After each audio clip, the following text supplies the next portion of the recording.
What up, what up? Happy holidays, Cannabuddies. Welcome to another episode of the Cannabis Man Podcast. Thank you for clicking on the show. I am your host, Don Kleppen, and I've got another great episode for you this week, listener. Got a lot of cannabis headlines to get to, some news around Illinois. I'll get to that in the news joint wrap. And my guest this week is a cannabis entrepreneur, somebody who saw a business opportunity. He was already working in retail at a store kind of near the border of Illinois and Indiana, and he thought to himself, hey, you know something? I think people are starting to grow their own cannabis, and I think there's a business opportunity here. And so what became of it was this store inside of a store, kind of an inception grow store, if you will. And I'm looking forward to bringing that conversation to you later in the episode. All that and more coming up on this holiday edition episode of the Cannabis Man Podcast.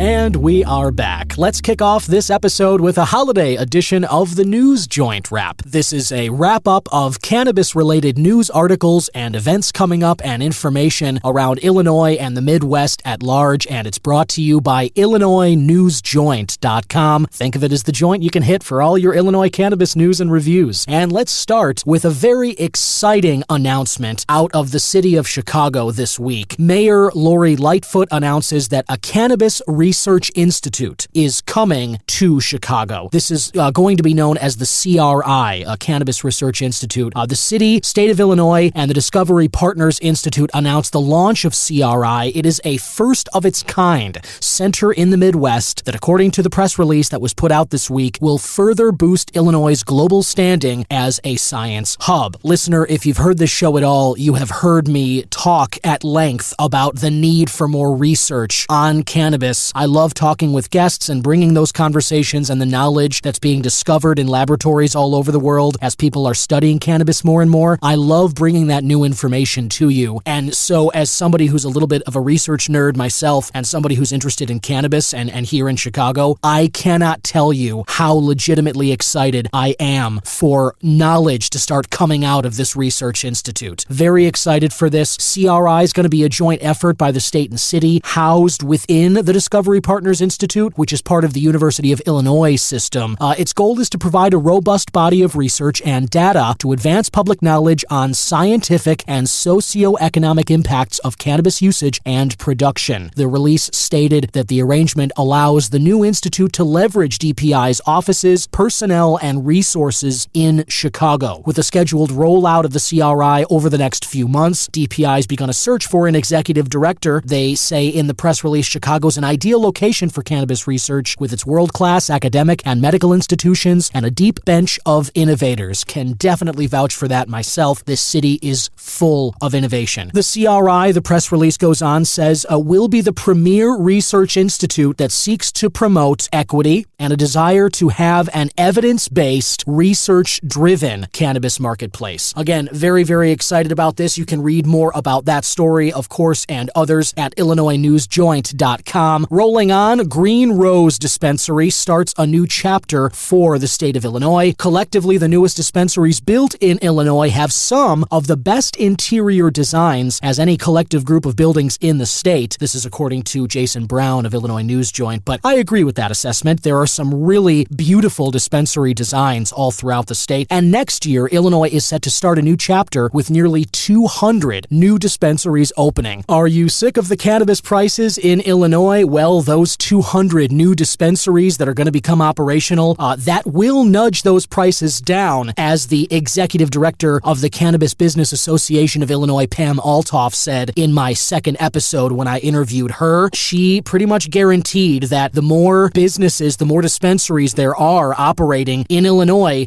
that brings prices down. And that's just sort of a principle of most free markets. You know, when businesses are competing against one another for our dollars, it's better for us because they have to nudge their prices down. When you see gas stations and they're across the street from one another, which one do you go to? Do you go to the one out of a sense of brand loyalty, or do you go to the one that's a few cents cheaper? I'm going to guess it's to the few cents cheaper one every single time, because they have to nudge their prices lower to try and encourage you, incentivize you to come into their business. So this is very exciting news, and leading the wave of new dispensaries with a unique interior design is the recently opened dispensary Green Rose. This is a Chicago-based cannabis company with an experienced veteran, female, Black, and Latino ownership team committed to providing customers with top-line products and an exceptional customer experience. This Green Rose is located at 612 North Wells in Chicago, and free parking is available there. That is really valuable. The interior also includes a green floor, state-of-the-art ordering kiosks, and in-store pickup. When the Green Rose team started GRI Holdings back in 2019, the goal was to win some licenses, and now that they've secured 2 dispensary licenses, a craft grow, infuser, and transporter, GRI is focused on expanding its business relationship with Green Rose Cannabis to become the most valuable asset in the Green Rose Cannabis portfolio. The team, which also includes Compliance Director and GRI Holdings co-founder Jay Stewart and Security Director and GRI Holdings co-founder Tom Wheeler, believes that the increased competition should gradually bring down retail prices, which is good for consumers and the overall market. So, you heard it here first, not just today, but go back and listen to that second episode, the second episode I ever did, which came out in April of 2022 when I spoke with CBOA Director Pam Altoff, and she said the exact same thing. So next year, when you start to see those prices work themselves down, you remember where you heard it first. And next and finally for the News Joint wrap, flexible timeline set for next dispensary lotto. This also has to do with some of the new dispensary licenses given in Illinois. This comes out of the Illinois Department of Financial and Professional Regulation, IDFPR, which I've spoken about at length on the show before. So IDFPR has provided a flexible timeline as well as other supplemental information for the next round of cannabis dispensary licenses in Illinois. Applications for the lottery will be accepted starting at the end of January. So keep that in mind if you're somebody who's looking to get into this dispensary license lotto. They're going to start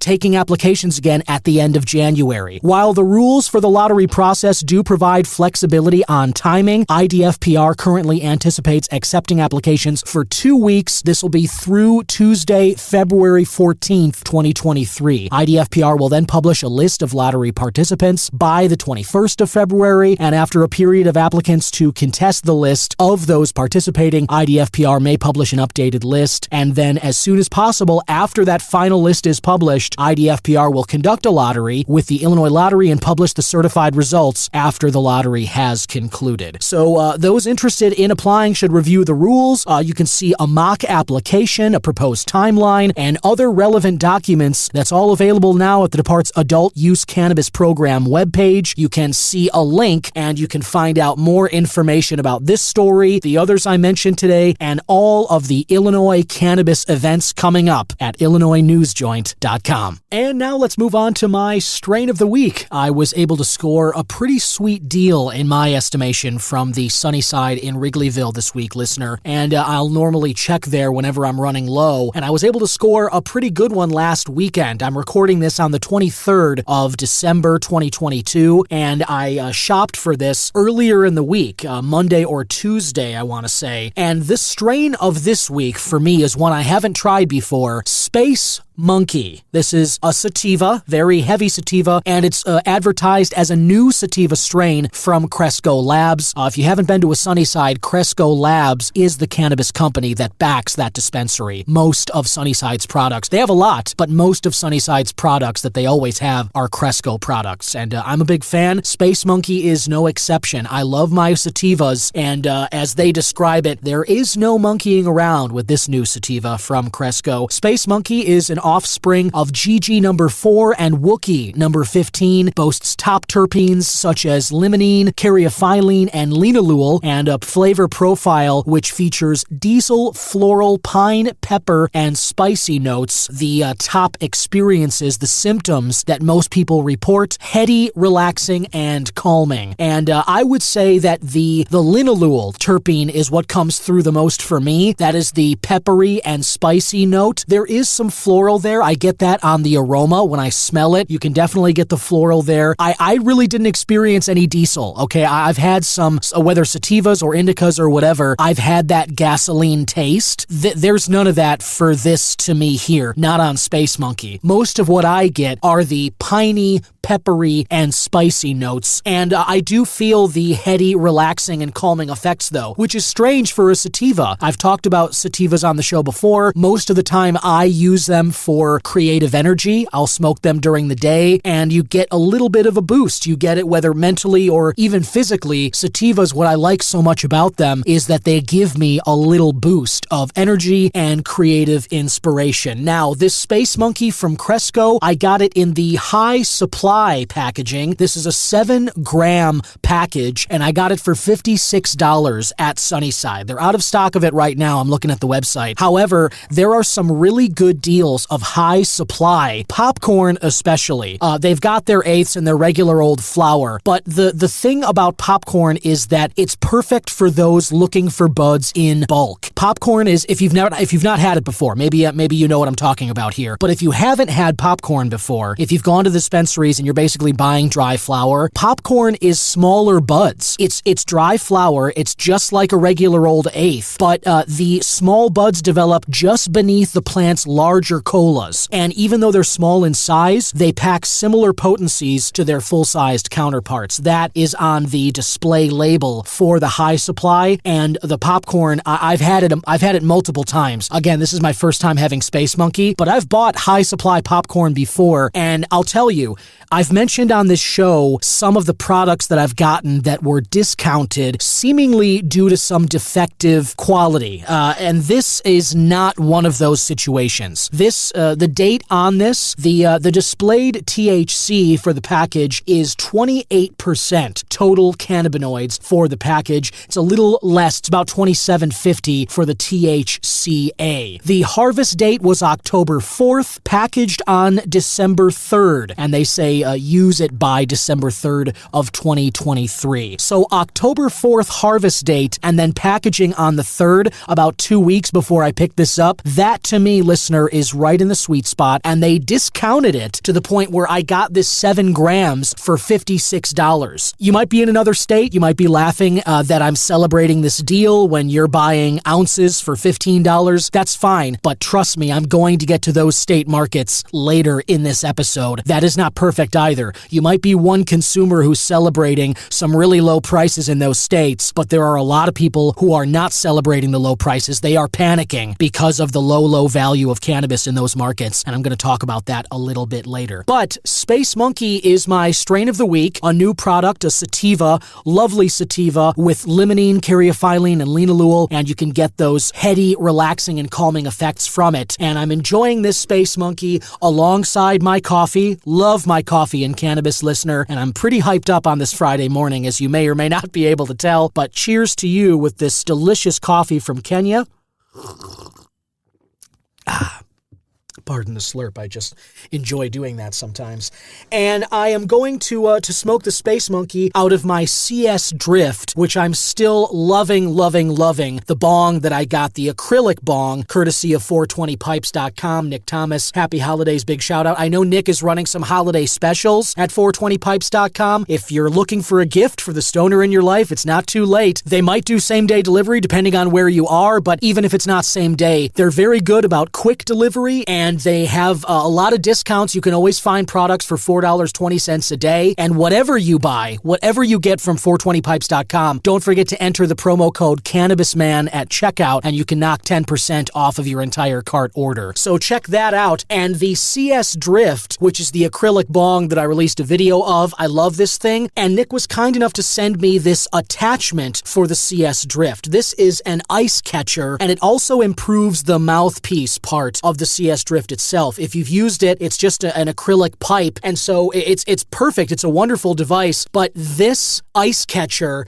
sort of allows for a smoother mouthfeel when you take the hit, and not only that, it's a really cool ice catcher that stays at the top of the bong so that your ice isn't going down into the bottom. The ice is near your mouth, and because of that, the hit that you take from this is a lot cooler. It's a lot more refreshing. You really get that like wintry blast of icy air right in on every hit, and it fits just your basic ice cube out of your freezer container, or I've used some other ones. If you want to go out and chip some of the ice off of your house or windows from this crazy whopper of a winter storm that we're going through right now, you can fit that in this ice catcher as well. And so thanks to Nick, and remember, Cannabis Man at 420pipes.com. You can get 10% off of your order there. So cheers and happy holidays as I ingest some of this Space Monkey out of my icy cool CS Drift from 420pipes.com.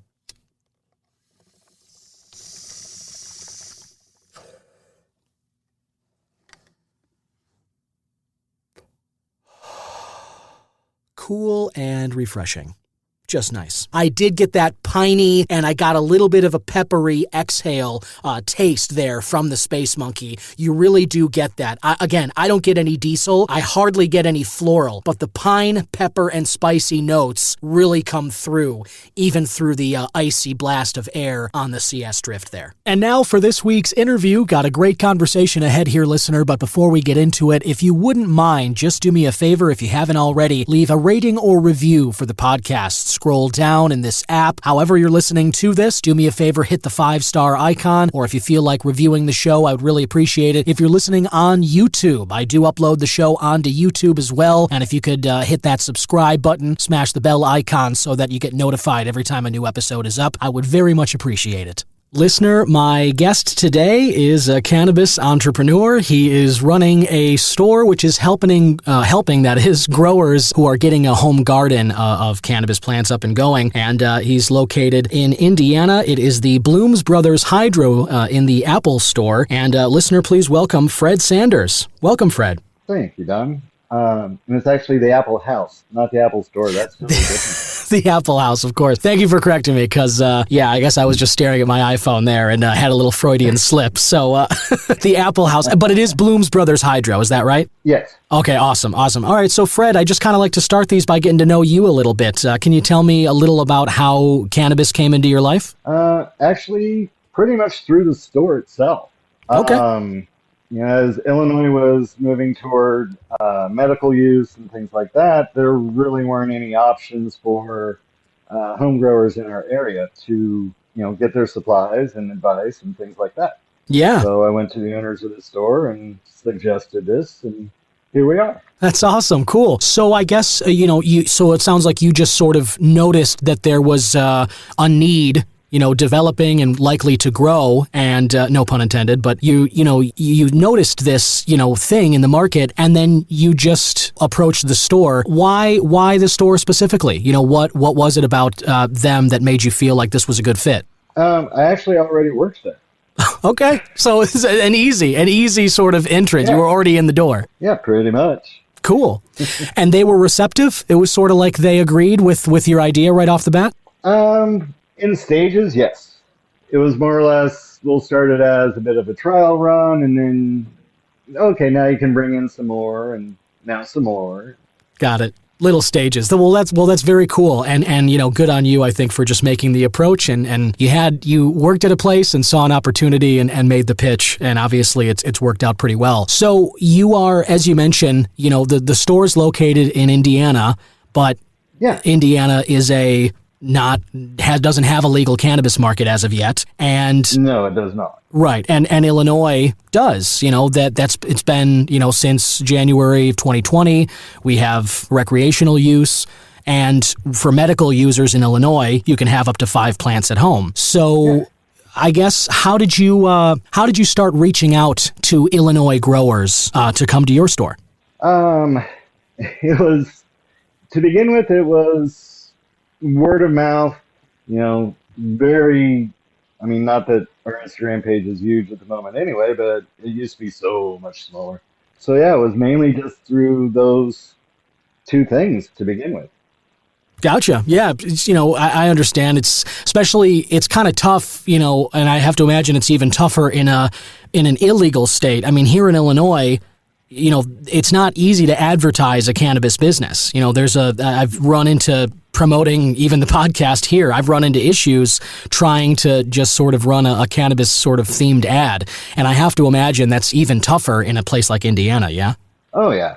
And a lot of that too is, I'm only 7 miles from the Illinois border. And even with our TV stations and radio and all of that here in town, half of their area is Illinois. But yeah, it's really hard to do any kind of advertising or even through Facebook. I mean, I've had so many ads taken down on Facebook just because, of a word. So totally. Yeah, I'm right there with you on that. So when you did, and now the word has started to spread and I think more and more Illinois growers are starting to become aware of Bloom's Brothers Hydro. And I'm wondering, what, for people who are just starting their grow journey or even just considering it, what's something that you can share with them? Or maybe what's a product, let's say, that you've got at Bloom's Brothers that is going to make that journey a little easier for first-timers? See, for the first timers, it's more about playing to their strengths and just kind of slowly guiding them into it. Rarely with a first timer will I, suggest the entire line of something. Right. You don't need all of that until you know what it all does. So usually just the starters of any line will do well. You just try to figure out how much effort they want to put into it. And, what kind of equipment they're wanting to get and things like that, and cater each solution to that. Nice. Okay. So, as you said, I think that's smart. You do want to keep it simple. Somebody walks into the store, you're not trying to overwhelm them and the choice that they've made to start growing, right? So for instance, like you say, like sort of a starter product, for instance, like what is, what is something that you would recommend? I think like if somebody was saying, I've got a couple of seeds here and I'm looking to start my first plant, what are the essentials for a home grow, let's say? First off, figure out if they're doing auto flowers or photo periods and go from there. If they're doing autos, there are a couple of really good options that are more or less hands-off. Either, One Shot from Nectar for the Gods, the Pride Lanes from Green Grow. Both of those do very well in kind of a minimal input setting. If it's somebody that, they're picking it up as more of, I need something to do, takes my mind off of this and things like that, then you can get a little more in depth.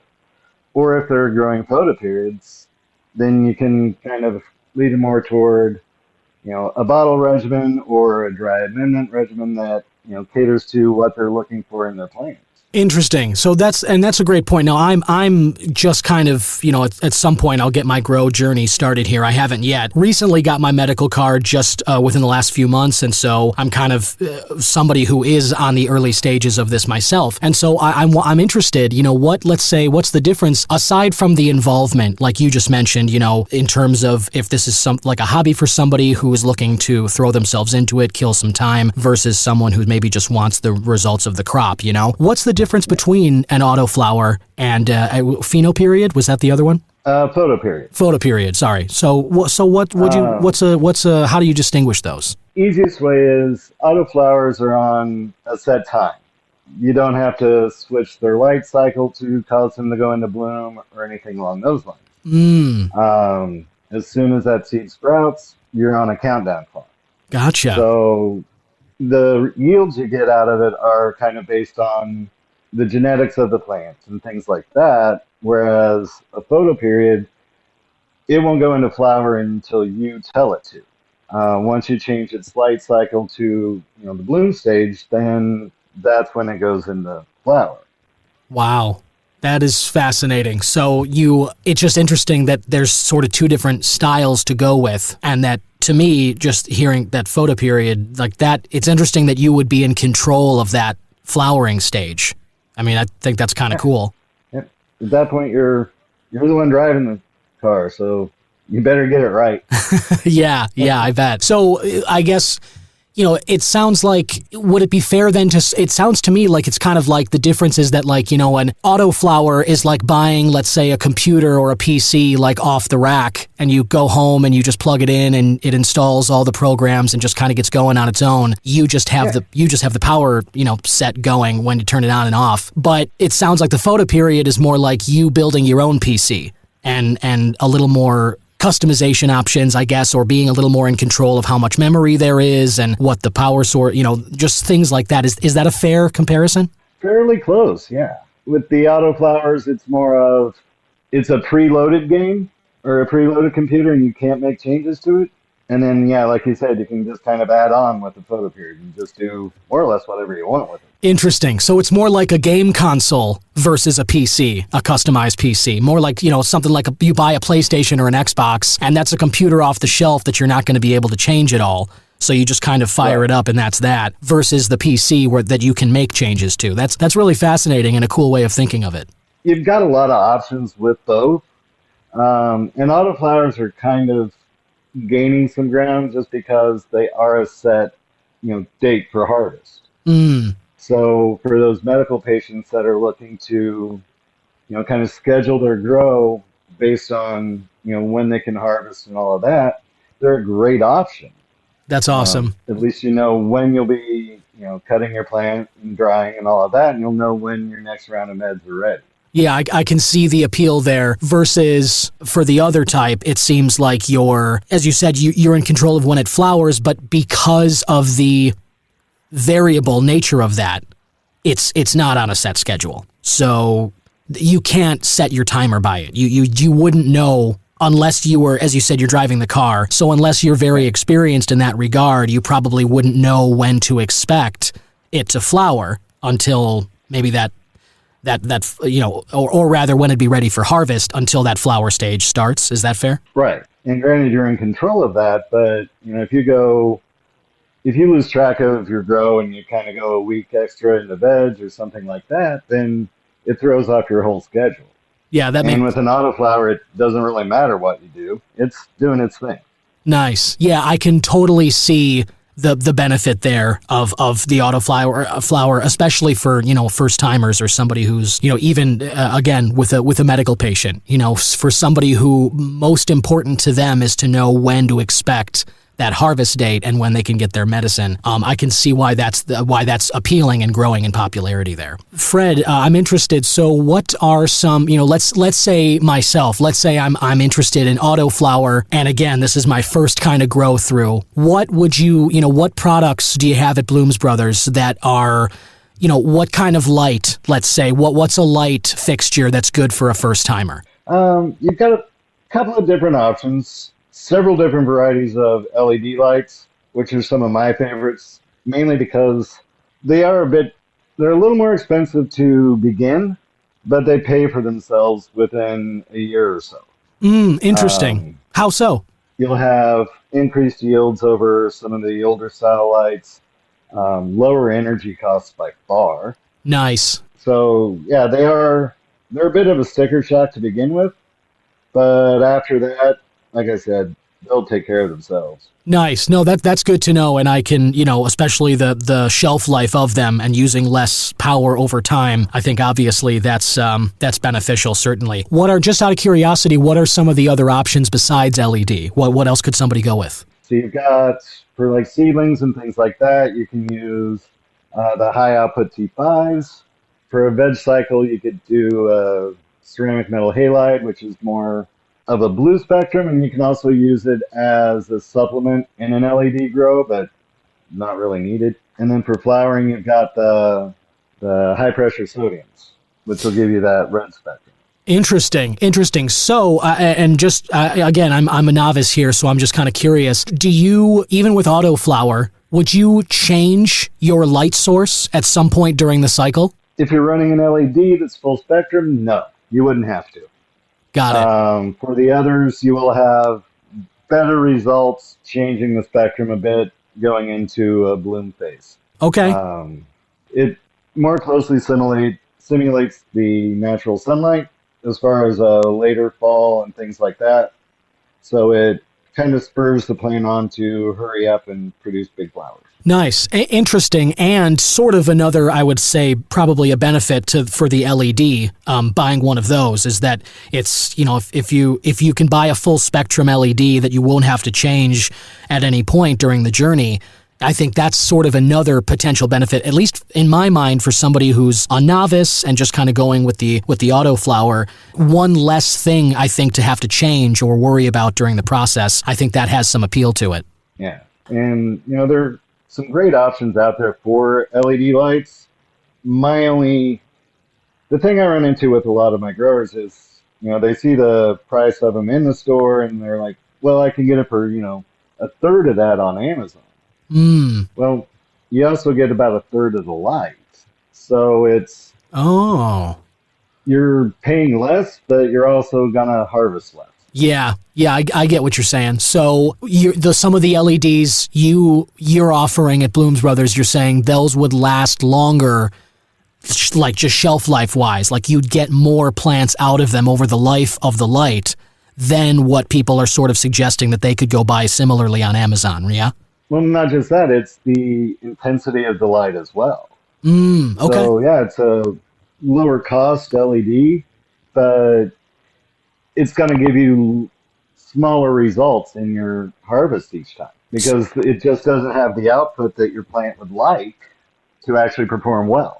Sure. Yeah, that makes sense to me. And again, it kind of falls under that you get what you pay for category. And I think that it sounds to me like it's a better investment long term to just go with one of those higher quality full spectrum LEDs. And then you kind of get a nice long journey from that. And it's able to crank out some good flower for a good amount of time for the purchase anyway. Yeah. Question, Fred, what's your opinion on indoor grow versus outdoor? Obviously here in Illinois and Indiana, we have cold for hopefully only 2 or 3 months out of the year, but a lot of the time it's more like 5. And I've heard some people kind of say that, just natural sunlight is good for cannabis plants, but what's your opinion? What do you think? To me, it's more of the grower's choice, really, but I prefer an indoor just because you get to control it. You don't have to worry about, a thunderstorm coming through or a deer walking through and eating your plant or anything along those lines. Man, I never even thought of that, but wildlife just walking through and grabbing, that's a hazard that I never even considered for a potential outdoor grow. That I imagine in some places that's probably a big problem. Yeah, and we've got hemp farms around here and things like that where they'll go through and do a granular fertilizer as they're transplanting, and then raccoons and things like that will come through overnight, pull the plants out of the ground, and then eat the stuff they want out of the fertilizer. Oh, geez. And just leave the plants sitting on the ground. That's what a sight in the morning to just come and see the plant food's been swiped by some critter and the plant is just laying there starving out of the dirt. Yeah. That sounds rough. Okay, cool. So I get you. So indoor because of the control. I totally understand that too. And then I guess just kind of one more aside from the light fixture, as we mentioned, and let's say you've got this autoflower in an indoor grow and somebody's just worrying about one plant. What is another important, what's something that you offer at Blooms Brothers, like plant food or a fixture? What is something that would help somebody, a first-time grower, just looking to do an autoflower? What else do you think is important besides the light? Like I said, you got to have great lights, and the food is totally. It's a grower's choice at that point. You've got so many options. It's all about what they want to use. But the other main problem I have with a lot of the growers is the environment. They've got it in, just a closet or, a basement, and they're not really controlling the airflow, the humidity, things like that. And then they're running into problems with blossom rot and things like that, where they're developing molds and mildews in their plant, making it unusable. That's a really critical point. So the humidity and airflow is a big factor for indoor grows. You're saying like that pests and these other things that can come up. If you're not taking some control of those or worrying about them, they can lead to some parasites or other problems with your plants. Very much so. And outdoor, it's an issue as well that you just can't control it. Indiana, we get downright humid in the summer, and a good thunderstorm right before you're chopping your plant, and you may have mold or you may not. But indoor, all of that's up to you, and it's easily controlled with the right equipment. You've just got to, be willing to spend a bit for it. Sure. So I in that regard, humidity level and airflow, things like a fan, things like indoor fans, things like humidifiers or dehumidifiers, I guess, like you guys sell stuff like that? Yeah, we've got those. We also have the carbon filters. So, if you're not sure which side of the state line you're on, you may just want to run a carbon filter so the neighbors don't know what you're doing. Sure. And it also keeps the house from getting all funky for when the parents come by. Nice. Okay. Oh, hey, that is a pretty nice benefit. So a carbon filter is sort of like an odor remover from the air too, in a way? Yeah. Usually put those on the exhaust side of your ventilation system. And it, more or less scrubs the air and keeps everybody from knowing that, you're growing a grainy stump in there. Wow.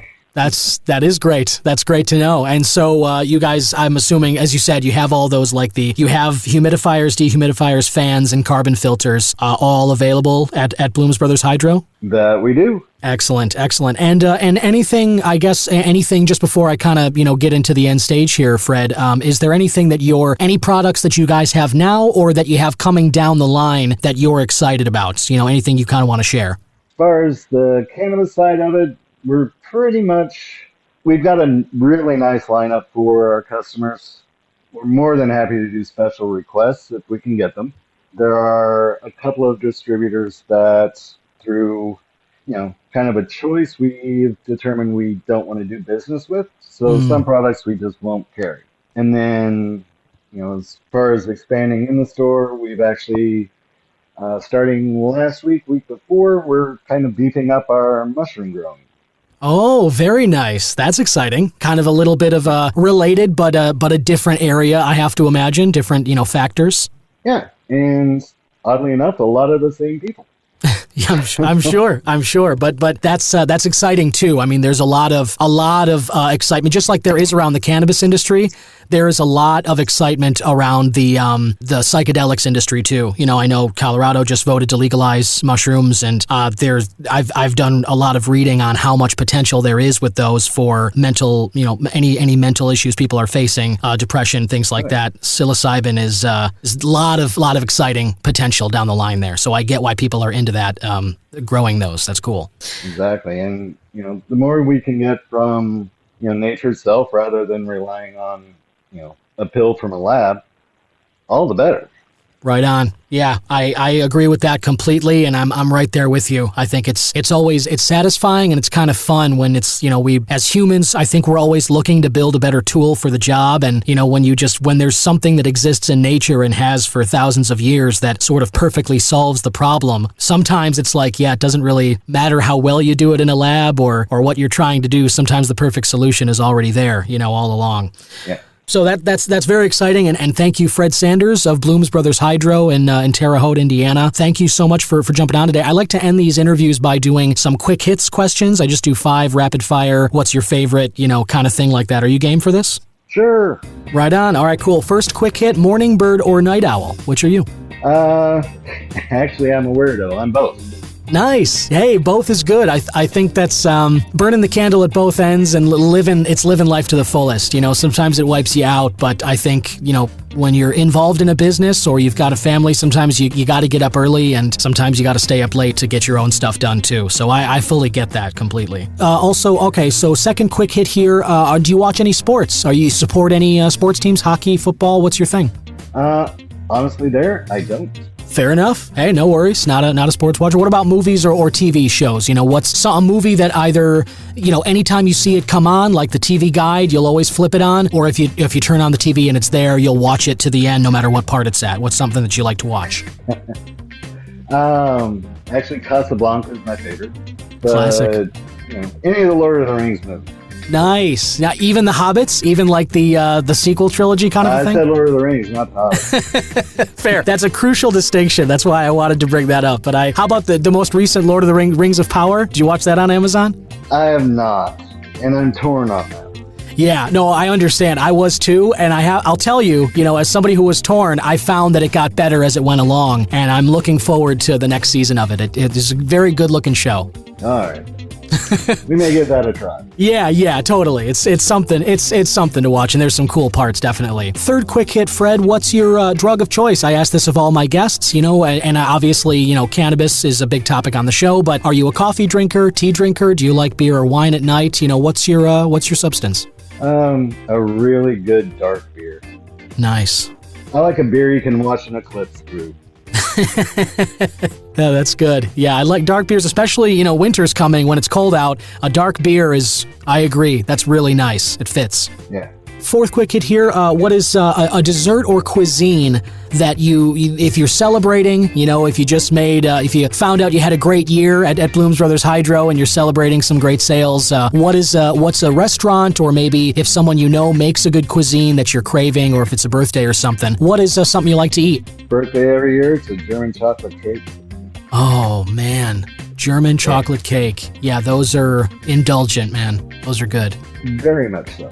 Yeah, nice. That's a good call. I like those. That's a great dessert there. And then finally, I guess what's some music you like to groove to? If you're tending to your plants, or if you're just kind of, whether you're getting something done and it's on in the background, or if you're just kind of getting yourself hyped up or chilling out after a meeting of some kind. What's some music you like to groove to? Couple of different options there, and I'd be amazed if most people have heard of them. 2 Steps from Hell.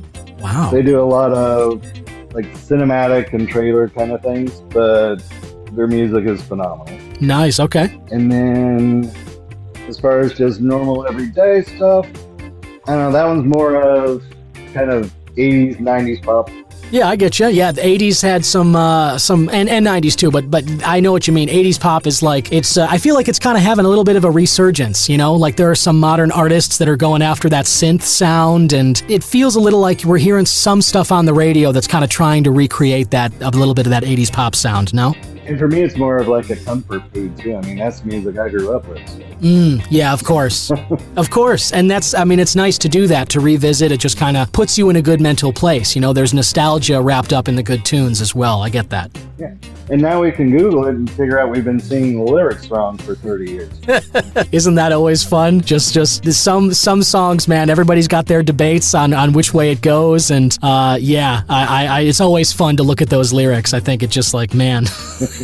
had no idea that's what they were saying, but it's one of those things that we have the freedom to do now, as you said, Googling or just going online. We can actually explore deeper into those songs, and that's fun to do too. Well, hey, Fred Sanders, thank you so much for jumping on today. I appreciate you kind of sharing a little bit about your journey and what people can find at Bloom's Brothers Hydro in the Apple House in Terre Haute. Is that correct? Apple House, Bloom's Brothers Hydro? That is correct, huh? Awesome. Well, again, thanks a lot for jumping on here, and I look forward to talking with you more in the future and kind of grabbing some great supplies there as I go in on my own grower's journey. I appreciate it. Thank you, Don, for having me. Have a great day. You too. Take care. Bye.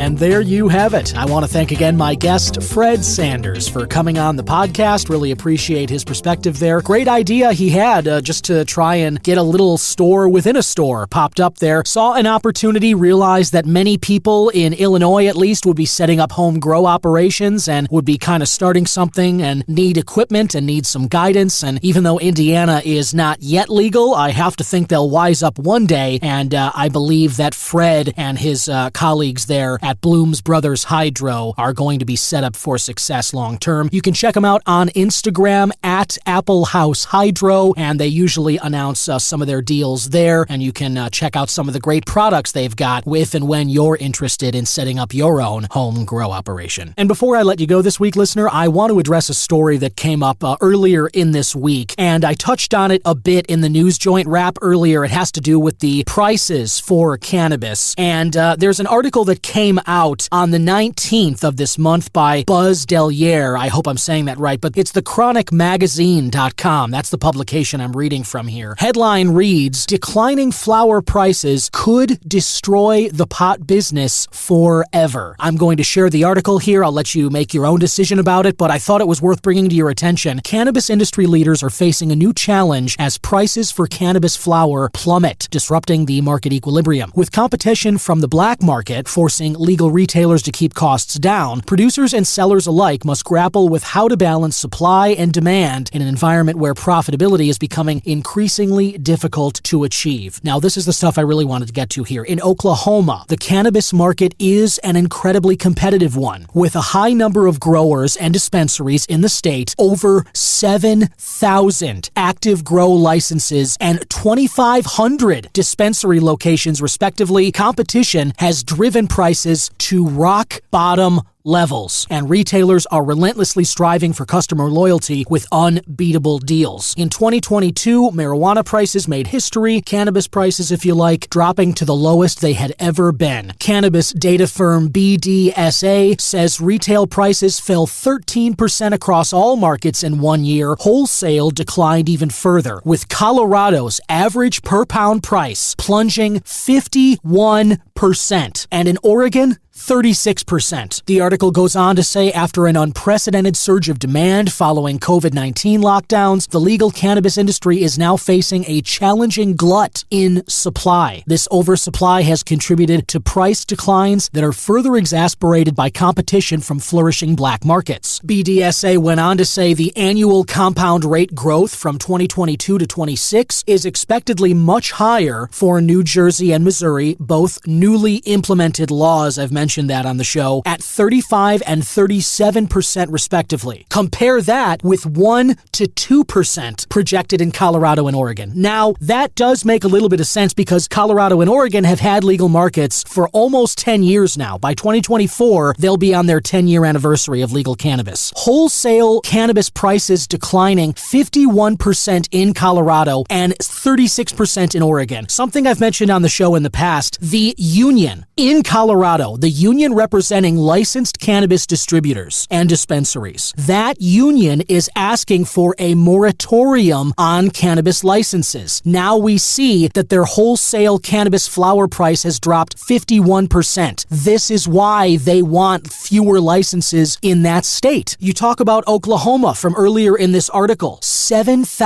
Over 7,000 active grow licenses and 2,500 in dispensaries. This is what I've talked about on the show before. There are people who are advocating for no license caps in legal cannabis markets. I believe that's a debatable topic, and this is my argument. If you or anyone you know is at all interested in maybe making some money on cannabis, however you get involved in the industry, that's your own business. If you're a grower, cultivator, dispenser, if you come up with a great idea for a business and provide people with a new experience, that personally is where I think the best growth is going to be. Wherever you enter this market, let me tell you the last thing that you want to see or hear. It's over 7,000 active grow licenses and 2,500 dispensary locations, and the fact that wholesale flower prices are dropping 50 and 36% in states that have been legal for almost 10 years. What does that say to you as somebody who might want to get in on this business? That the profitability window has already maybe closed in some of these states. And now these people want Illinois to just open up and say no more license caps. I do not believe the long-term solution to this problem. And by problem, I'm specifically referring to high cannabis prices in Illinois. I don't believe the solution is limitless licenses issued. I don't believe there should be no cap. I believe the cap should be a little higher than where it is, and Illinois is slowly crawling along, issuing more licenses. 200 next year, another lotto at the end of January. Over the next 4 to 5 years, there will be new Illinois dispensaries, and it's going to bring prices down. It's already happening. But what we don't want to do,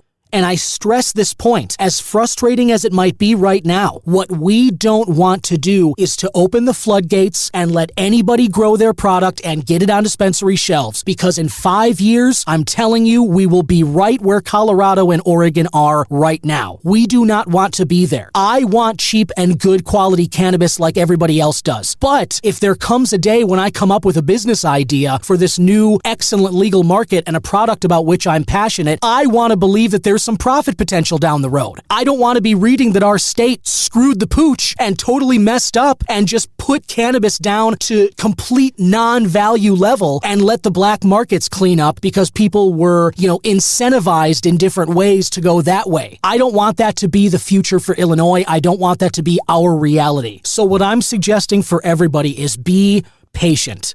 Right? Sometimes high cannabis prices can really get you down, especially if you're a medical patient. You really can't afford to be buying sometimes as much as you need throughout the month from Illinois dispensaries. I get that. And for right now, if you want to go to Michigan, if you want to go to Colorado or Oregon, if you want to go to these places and buy in bulk, maybe that's a good idea. But what I would warn you of, and what I caution to be wary of, is that in those states, as the prices hit rock bottom, the quality is not great either. You can get really good cannabis here in Illinois. This came up in my first episode talking with Matt Ross of Deep Space Creations and Bedford Grow. Matt Ross said it right then. He came from Colorado, and he said this exact thing right from day one of the show, that when you open the floodgates and you let anybody grow their weed and get the product on dispensary shelves, the average, the median quality of what product is out there goes down because anybody can do it. And because everyone's competing, the prices race to the bottom. And again, if you're looking to save as much money as possible and you don't care about the quality of your cannabis, then maybe that's a good place for you. Maybe you're happy with the way Colorado and Oregon are right now in terms of those price points. I know a lot of people who are driving outside of Illinois to places like Michigan to get their cannabis because the prices are better. I fully get that. People have been doing that in Illinois for decades with cigarettes, gasoline, and alcohol. They drive over the border to Indiana and they would drive back. People will find a better solution for themselves. But what I'm worried about here,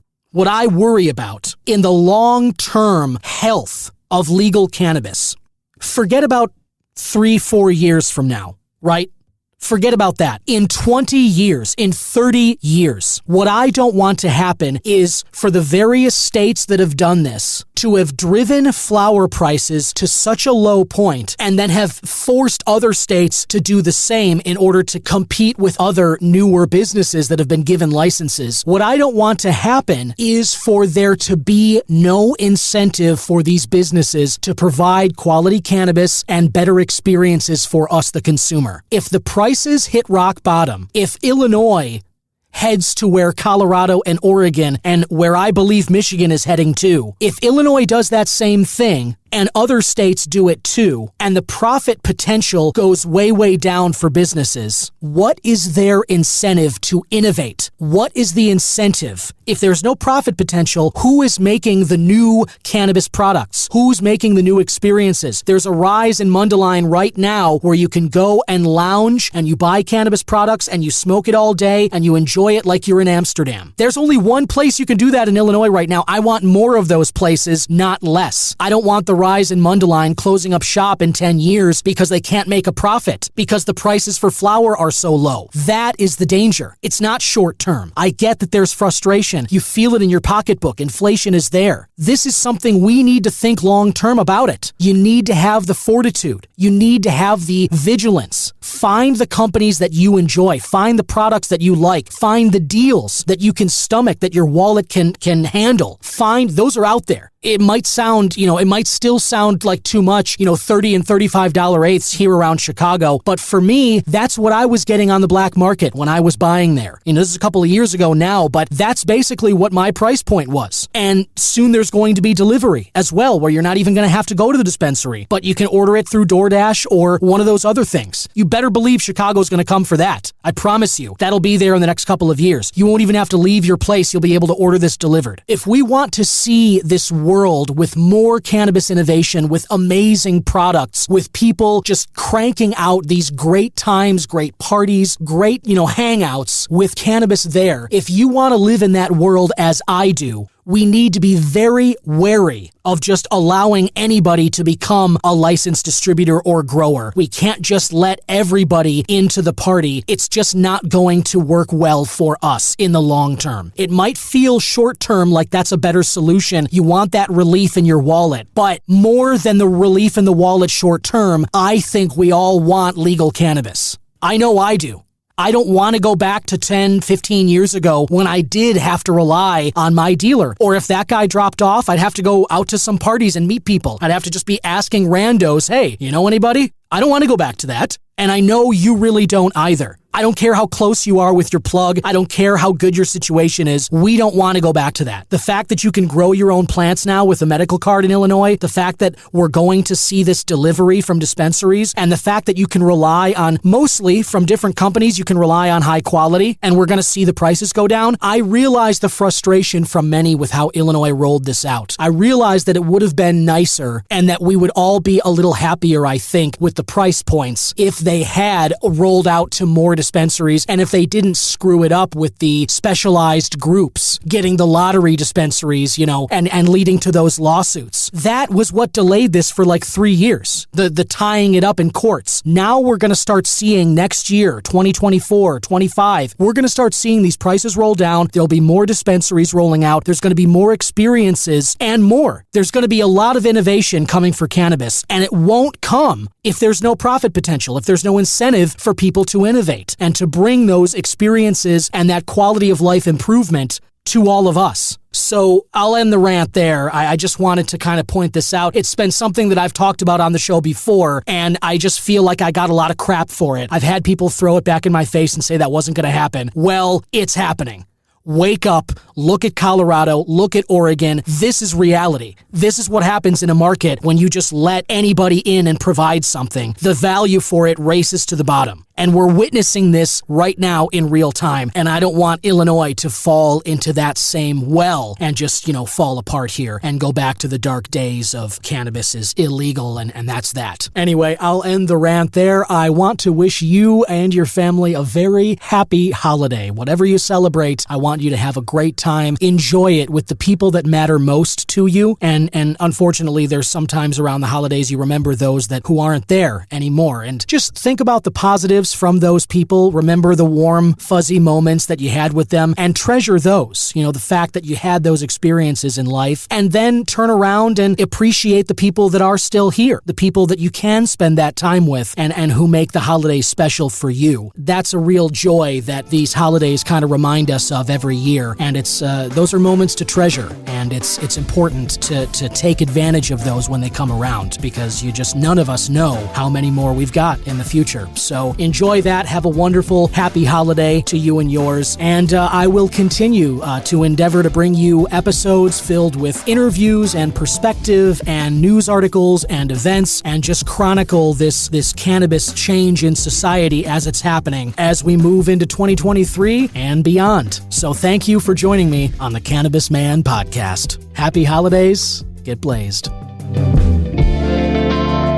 Cannabis Man is an original production of myself, Don Kleppen. Original theme music by Yusu Kim, aka Goodson. Other music by Pat Perez, and logo designed by Vorbroker Media. If you like the show, please rate, review, subscribe, and share whenever you can.